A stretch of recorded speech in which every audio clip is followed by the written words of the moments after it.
तो क्या इतना समय क्यों आखिर लगा? देखिए, जब कोई नई चीज़ होती है, तो उसमें थोड़ा समय लग जाता है। आप करें गलियों और नालियों को छोड़ के कोई ऐसा विकास करें जो काफ़ी समय से डिमांड में था, बरवाला शहर के अंदर, वो आपके कार्यकाल में अभी शुरू हो? वहाँ पे 28.5 लाख रुपए का एक शेड लगाने का काम किया और पहले नहीं होता था ये सिस्टम। अभी हमारा 5 वार्ड में स्टार्ट है और 3 वार्ड में ओपनिंग हो गई है, कभी भी स्टार्ट हो जाएगा और 2 वार्ड का भी टेंडर लगाया जा चुका है, तो 18 वार्ड में निर्माणाधीन है। तो वो चौक जब निर्माण हो जाएंगे, ये नई चीज़ें ही आएंगी। इसी प्रकार से अब बस क्यू शेल्टर लगाए जाएंगे। 6 बस क्यू शेल्टर का भी हमारा टेंडर ओपन हो गया, हमने कार्यारंभ उसका भी करा दिया। उसके लिए भी माननीय श्री विधायक श्री जोगीराम सियाग द्वारा जैसे मांग करी गई थी, तो उसका भी काम प्रोसेसिंग में है और वो भी सुंदर हो जाए।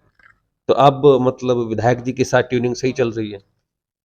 क्या आप बरवाला क्षेत्र के लिए क्या आप डिमांड रखना चाहते हैं मुख्यमंत्री महोदय के सामने, हमारे चैनल के थ्रू? बहुत बड़ी एक समस्या उलझी हुई है। अनाप्रूव क्षेत्र बरवाला जैसे पंचायत बनी, मतलब हरियाणा बनने से भी पूर्व भी बरवाला के लोग जो पंचायत की भूमि पे काबिज है, उनको मालिकाना हक देने बारे माननीय मुख्यमंत्री जी द्वारा घोषणा करी गई। तो हम चाह रहे हैं भी ये सभी मांगे ये पूरी हो जाएं, ये हमारी एक बड़ी मांग है और बड़ी अचीवमेंट होगी और मुख्यमंत्री जी का धन्यवाद भी करेंगे।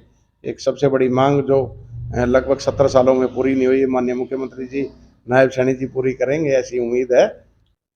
बरवाला की मैं बात कह दूं, बरवाला शहर जो पूरी तरह है मोदी में है, लहर है बरवाला में पूरी तरह।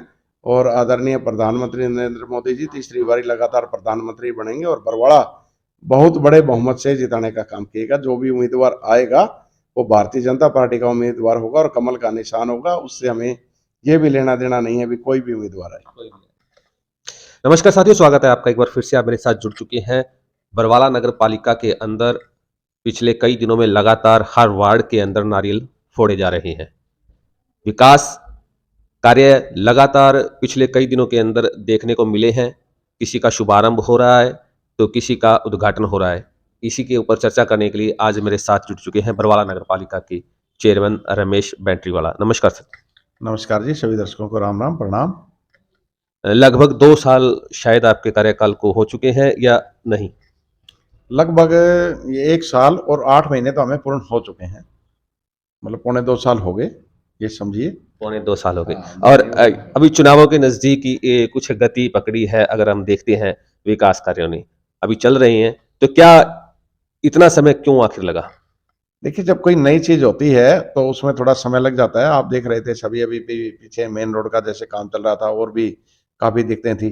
जब तक मेन रोड ना बने तो उसकी लेवलिंग की भी होती है और हर तरह की समस्या आती है।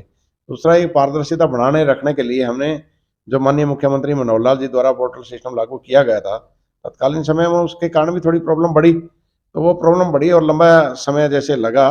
लेकिन जब पारदर्शिता रखनी होती है तो लंबे समय की कोई बात नहीं होती है, सब कुछ साफ होना चाहिए। उस स्थिति में काम करना पड़ता है, तो इसलिए थोड़ी व्यवस्था बनाने में थोड़ा समय लग गया और कोई बात नहीं, अब काम बड़ी स्पीड से स्टार्ट हो गए हैं। अब बरवाड़ा बहुत सुंदर बनेगा और विकास कार्य तेजी पे है।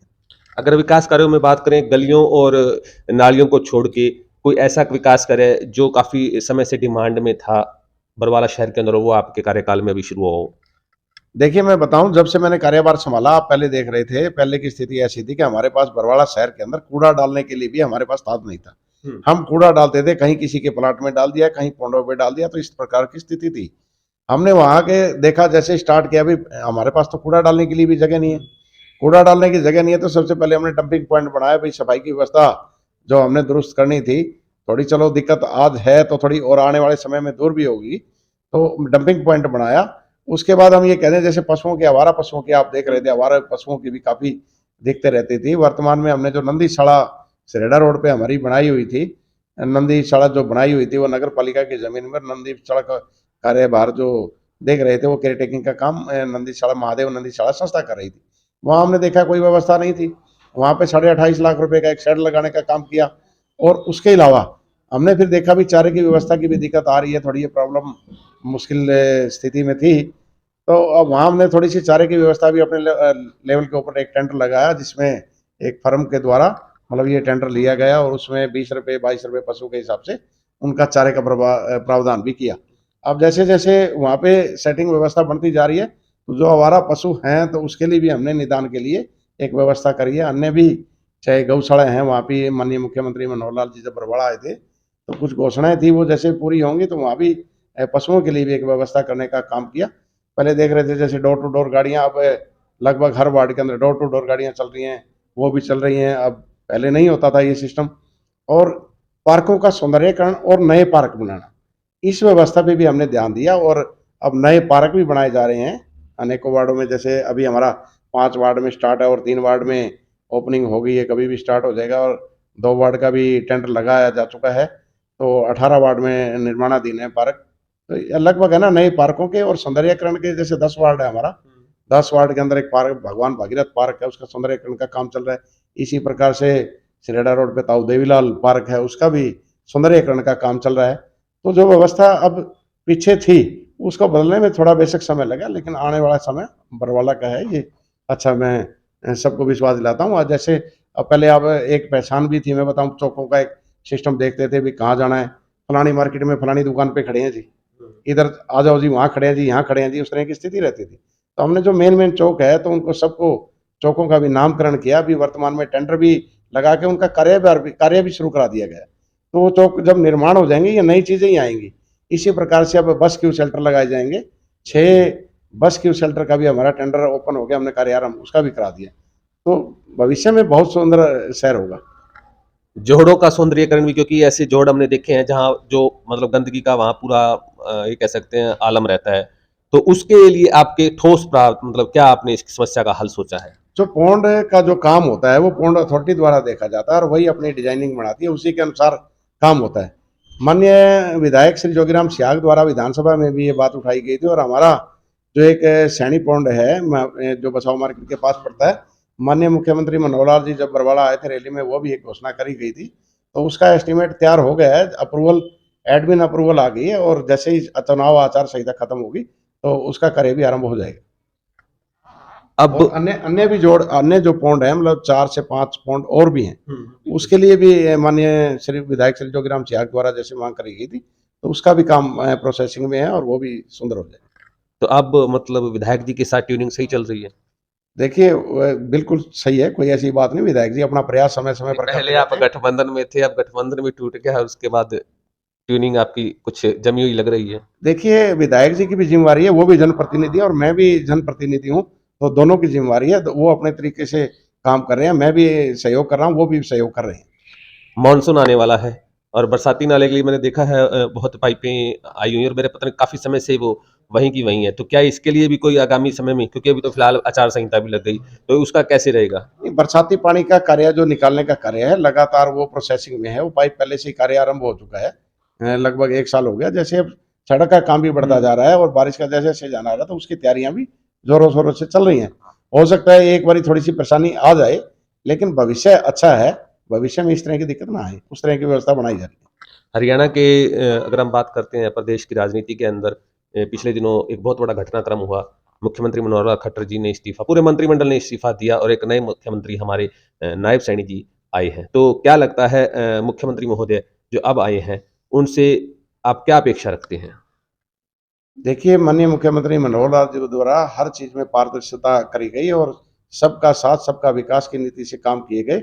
उसी प्रकार से हमें उम्मीद है कि माननीय मुख्यमंत्री नायब सैनी जी इसी प्रकार से पारदर्शिता रखकर काम करेंगे।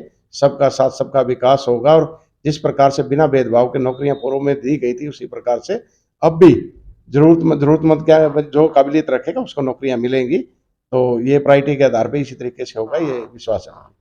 क्या आप बरवाला क्षेत्र के लिए क्या आप डिमांड रखना चाहते हैं मुख्यमंत्री महोदय के साथ हमारे चैनल के थ्रू? अभी अभी हमारे डिमांडें बहुत हैं, तो कोई ऐसे मान्य, खास डिमांड जो आप चाहते हैं भी मुख्यमंत्री महोदय के हाथ में, कोई कोई कई चीजें होती है जो सुपर में टॉप में होती है, उन्हीं के हाथ में होती है, तो कोई ऐसी आपकी डिमांड बरवाला शहर को लेकर? देखिए हमारी गवर्नमेंट कॉलेज, महिला कॉलेज की एक डिमांड है। उसी प्रकार से हमारी बहुत बड़ी एक समस्या उलझी हुई है, अनाप्रूव्ड क्षेत्र बरवाला जैसे पंचायत बनी, मतलब हरियाणा बनने से भी पूर्व भी बरवाला के लोग जो पंचायत की भूमि पे काबिज है उनको मालिकाना हक देने बारे माननीय मुख्यमंत्री जी द्वारा घोषणा करी गई। तो हम चाह रहे हैं भी ये सभी मांगे ये पूरी हो जाएं, ये एक हमारी एक बड़ी मांग है और बड़ी अचीवमेंट होगी और मुख्यमंत्री जी का धन्यवाद भी करेंगे। एक सबसे बड़ी मांग जो लगभग 17 सालों में पूरी नहीं हुई, माननीय मुख्यमंत्री जी नायब सैनी जी पूरी करेंगे ऐसी उम्मीद है। तो ये हमारी मांग भी है और उम्मीद। जनप्रतिनिधि होने के साथ साथ आप भाजपा पार्टी के कद्दावर क्षेत्र के चेहरा भी हैं। तो क्या लगता है लोकसभा के अंदर बरवाला किस प्रकार से अपना रिस्पॉन्स देगा पार्टी की तरफ? बरवाला की मैं बात कह दूं, बरवाला शहर जो पूरी तरह है मोदी में है, लहर है बरवाला में पूरी तरह। और आदरणीय प्रधानमंत्री नरेंद्र मोदी जी तीसरी बारी लगातार प्रधानमंत्री बनेंगे और बरवाला बहुत बड़े बहुमत से जिताने का काम किएगा। जो भी उम्मीदवार आएगा वो भारतीय जनता पार्टी का उम्मीदवार होगा और कमल का निशान होगा। उससे हमें ये भी लेना देना नहीं है अभी कोई भी उम्मीदवार आए। तो दर्शकों, ये थे हमारे साथ रमेश बैटरीवाला जी, जो कि बरवाला के चेयरमैन, और विकास कार्यों को लेकर काफ़ी अच्छे से विस्तार से चर्चा हुई और आने वाले समय में क्या-क्या इनके जो ध्येय हैं, क्या ये सोच रहे हैं बरवाला शहर के लिए, वो भी इन्होंने हमारे चैनल के माध्यम से आपको बताया। आप इसी तरह से हमारे साथ जुड़े रहिएगा। धन्यवाद।